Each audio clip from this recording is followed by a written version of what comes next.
Is the United States supporting Al-Qaeda in Syria? Reality Check looked at a report by Reuters last week that indicates the answer is yes. So why did an Irish journalist claim that Ben was supporting propaganda in support of Syria's leader? Ben has the Reality Check you won't see anywhere else.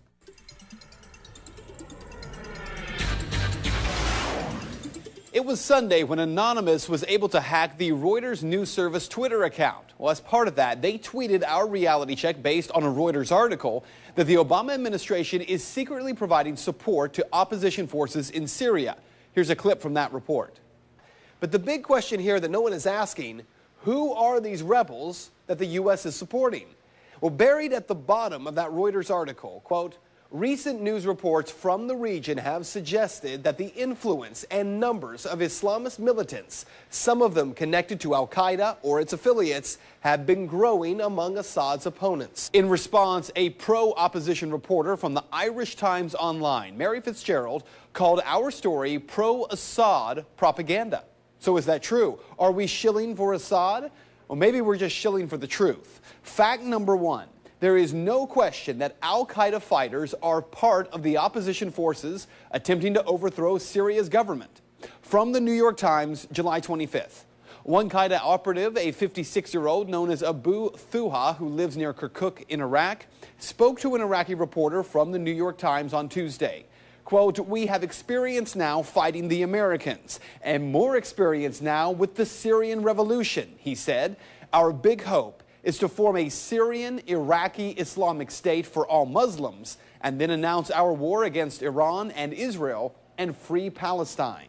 Well, we already know that much of the opposition in Libya to overthrow Gaddafi were Al-Qaeda fighters. But if we look at history, none of this is anything new.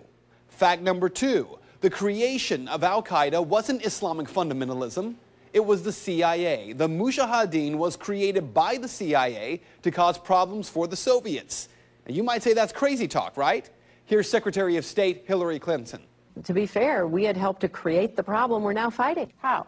Because when the Soviet Union invaded Afghanistan, we had this brilliant idea that we were going to come to Pakistan and create a force of Mujahideen, equip them with Stinger missiles and everything else to go after the Soviets inside Afghanistan.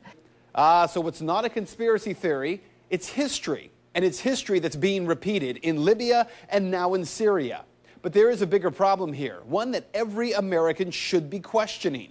We're fighting Al-Qaeda in Afghanistan, but we're also bombing Al-Qaeda targets in Pakistan and in Yemen.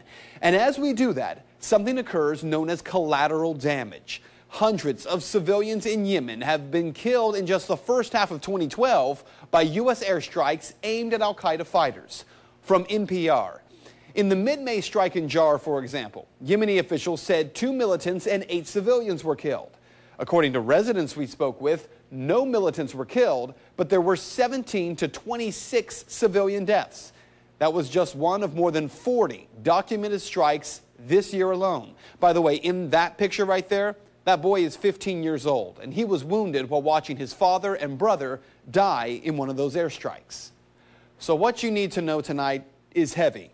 Our government is bombing sites around the world in an ongoing war with Al-Qaeda. In Iraq, where Al-Qaeda had no presence before the U.S. war, Al-Qaeda is now thriving.